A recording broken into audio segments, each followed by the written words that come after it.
She was hanging there like a hunted animal, her wrists and ankles pulled wide by rough ropes, her dress torn, her face streaked with dust, sweat, and shame, and the midday sun of Dodge City burned down on her skin until it looked ready to blister. Rose Miller was barely 22, and she no longer had the strength to scream. Only a dry whisper slipped from her cracked lips every time the rope tightened against her shoulders. She had been left in the middle of the Kansas plains, left to suffer, left to break. A breeze swept across the tall summer grass. No mercy came with it. The wooden A-frame that held her creaked with each gust as if mocking her weight. Her toes hovered above the ground. Every second felt like the next might be her last. She had not been up there all day, but a few hours in that sun felt close enough to forever. Rose had known she would be punished for stealing from Sheriff Eli Thompson. She just never imagined punishment would look like this. She thought she would be locked in a cell, not displayed like a warning for anyone who dared to cross the law of Dodge City. Her breath came shallow. Then came the sound of hooves, slow, steady, approaching from behind the hills with the lazy rhythm of a man who had no idea he was riding straight into another person's suffering. Jim Blake appeared from the shimmer of the heat. A rancher in his late 40s, weathered face, calm eyes, a man used to storms, both on the land and inside the human heart. He pulled his horse to a stop, his gaze locked onto the figure hanging in the sun.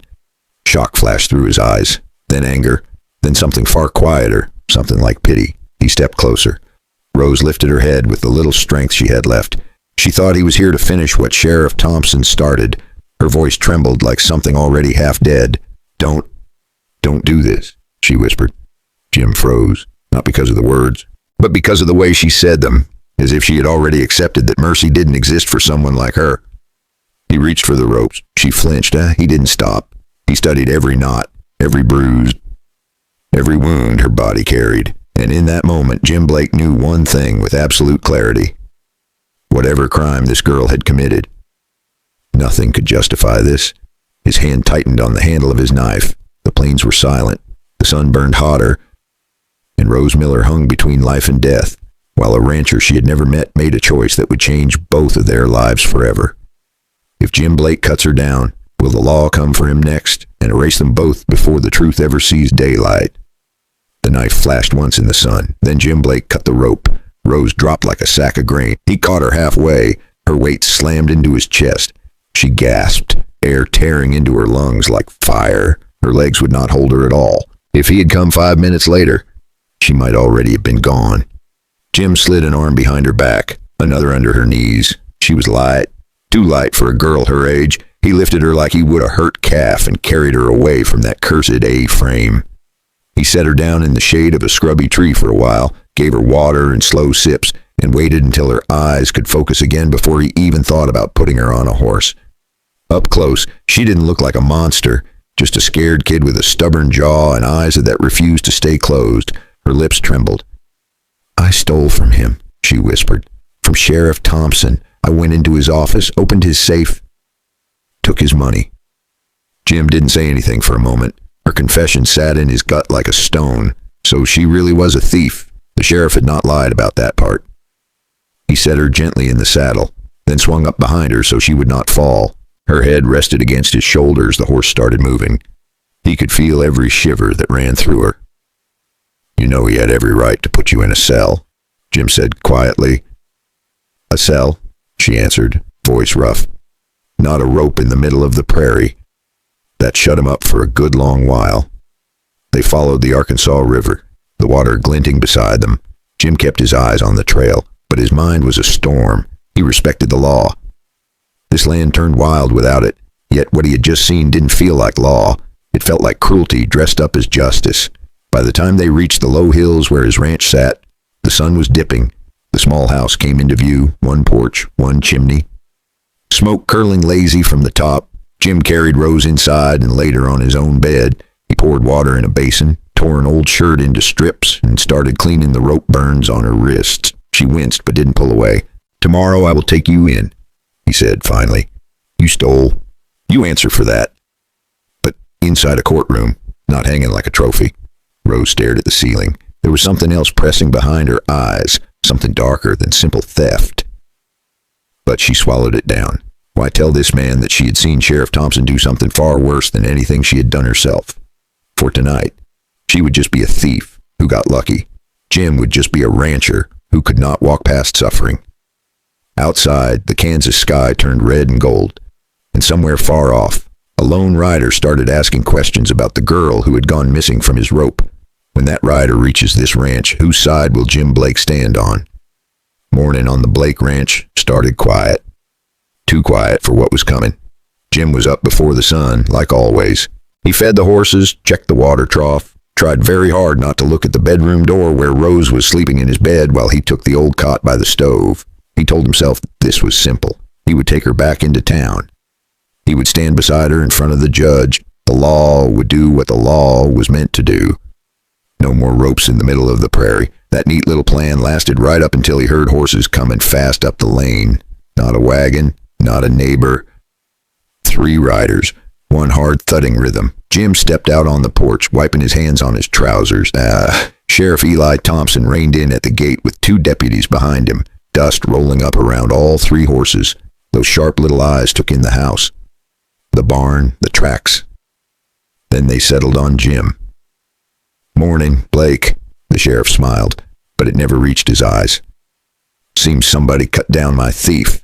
Jim felt the lie rising in his throat and dying halfway, so he settled for the truth. "I found a girl hanging where buzzards circle. I brought her here so she didn't die like a dog. You interfered with evidence," Thompson said. "She belongs in my jail." The smile was gone now. Jim shook his head. "She belongs in a courtroom. What you did wasn't justice." For a second they just stared at each other. Old rancher on the port, man with a badge in the yard, the kind of moment that decides what kind of men they really are. Inside, Rose stood barefoot just behind the door, every muscle tight. She could hear every word. She knew that voice. She could still taste the dust from his rope. If he took her back, there would be no trial, no second chance. Just one more ride into the heat and a quiet grave no one bothered to mark. Her heart hammered. Her mouth went dry. She grabbed the door frame to steady herself, then slipped into the kitchen as the men argued. When Jim finally stepped back inside, his jaw was locked so tight it looked painful. "He wants you back," Jim said. "He says the rope was legal."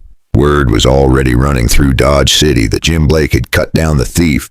Some folks called him crazy, but most said the sheriff had been shamed in front of the whole town. Rose looked at him, really looked at him. This man had risked himself once already just by cutting her down. If she kept silent, he would walk right back into the sheriff's trap with her if she told the truth. Both of them might never see another sunrise. Her voice came out in a hoarse whisper.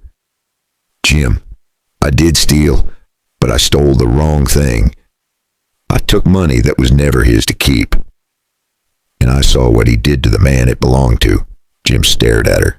"What did you see, Rose?" She took a breath that shook her whole body, because once she answered that question, there would be no going back for either of them. Before we follow Jim and Rose down this dark trail, go ahead and hit subscribe so you don't miss what happens next. And while you are here, take a sip of your coffee or tea and tell me in the comments, what time is it right now and where are you listening from? Rose didn't look at Jim when she answered. She stared at the old wood floor like the truth was written there. "I was cleaning the office," she said. "Late. Sheriff thought I had gone home." Her hands twisted in her skirt.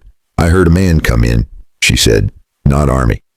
Just a trail-worn fellow in a dusty coat with a Wells Fargo badge on his vest. He had a leather bag on his shoulder. They argued about money, about cash that was supposed to ride the rails and never got there." Jim said nothing. He could hear his own heartbeat. "Then I heard the gunshot," Rose whispered. "Just one. The messenger hit the floor. Sheriff stood there with smoke coming off his pistol like it was nothing at all." She swallowed hard.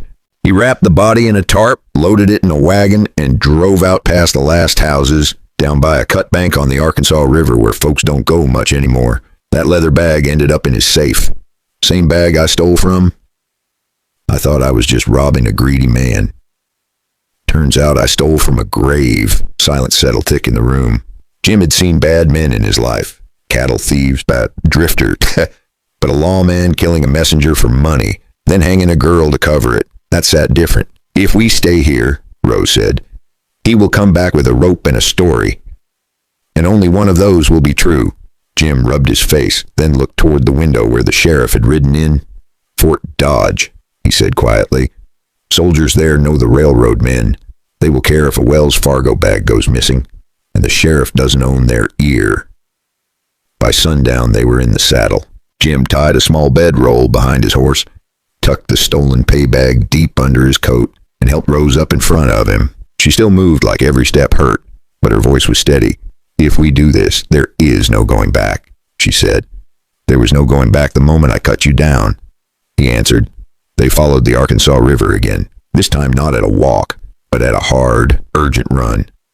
Behind them, on the ridge near the Blake Ranch, Sheriff Thompson watched two tiny figures riding west, dust curling up behind them. His two deputies shifted in their saddles, waiting for his word. He didn't need a spyglass to understand if they reached the fort, his rope tricks were finished. His whole life was finished. He spurred his horse so hard it screamed and motioned for one deputy to ride with him while the other circled back to cover their tracks. 3 guns chasing one rancher and one girl who knew far too much.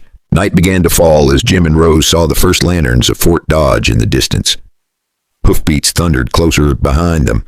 If the soldiers at that gate believe the sheriff before they believe a thief and an old rancher, what do you think happens on that dark road next? At the edge of the fort, a sentry stepped forward with his rifle. He shouted for them to stop. Jim hauled on the rein so hard the horse slid. Rose almost slipped from the saddle. The sentry didn't care who they were. He cared that it was near dark and 3 riders were making noise at his gate. Sheriff Thompson came in a heartbeat later with 2 deputies behind him, their horses lathered with sweat. His badge catching the last of the daylight. Everybody started talking at once. The sheriff waving his badge, Jim holding up his empty hands, Rose barely holding on to the saddle horn. The sentry did what a good soldier does. He shut the gate. He separated them. And he sent for an officer. "That girl is a thief," the sheriff snapped. "The old man is hiding her. I am here to bring her back to Dodge City Justice." Maybe that would have worked any other day. But Jim Blake had not ridden all this way to stay quiet. He slid off the horse, legs shaking, lungs burning, and pulled the heavy leather pay bag from under his coat. He tossed it at the soldier's feet. "That is Wells Fargo money," Jim said. Their rider never made it to the rails. She saw why. Every eye turned to Rose. She could have stayed silent, could have slipped back into the shadows and let her chance die right there. Instead, she slid down from the saddle and stood beside Jim. Her voice shook, but it didn't break. She told them about the gunshot in the office, about the Wells Fargo man hitting the floor, about the body hauled out of town under a tarp toward a lonely cut bank on the river. The officer didn't rush to judgment. Papers were taken. Names were written down. A telegram was sent down the line to ask if a messenger had gone missing on that road. For the next few days, Jim and Rose were kept inside the fort, not as prisoners, but not exactly free either. They answered the same questions more than once. The story didn't change. When word came back that a Wells Fargo rider and his cash had vanished weeks earlier, the captain sent 10 men to Dodge City with Jim and Rose riding along under guard. Men like that don't forget the dead. Faces hardened, rifles lifted. And for the first time in a long time, the sheriff found himself staring down barrels that were not on his side. They rode back to Dodge City with a small squad of soldiers and a federal man from the fort. They dug where Rose said to dig along a lonely cut bank on the Arkansas River. They found bones, bits of cloth, a small metal tag stamped with the express company mark that matched a missing rider. Eli Thompson was not dragged to the gallows the next morning. He was arrested and taken east under guard. A few months later, he stood in a courtroom in Topeka and faced a judge who didn't owe him any favors. As for Jim and Rose, they rode home, not as outlaw and captor, but as 2 people who had walked through the same fire and somehow come out standing. Rose worked the Blake Ranch to pay back what she had stolen, and a little more. She learned to tie ropes for colts, not for punishment. On quiet evenings, she and Jim sat on the porch watching the Kansas sky cool from gold to purple, saying very little, needing even less. Maybe that is the real heart of this story. Sometimes justice only happens because one stubborn soul refuses to look away from someone else's pain. Sometimes the person everyone calls a thief is the only one brave enough to tell the truth. If you had ridden past that lonely frame that day, would you have cut Rose down, knowing trouble would come hunting you next? Have you ever seen something wrong and had to decide whether to stay quiet or stand up? If this story stirred something in you, tap like so more folks can find it. Hit subscribe so you don't miss the next ride out into the Old West with us. And before you go, Pour yourself another cup of coffee or tea and tell me in the comments what time is it right now and where are you listening from.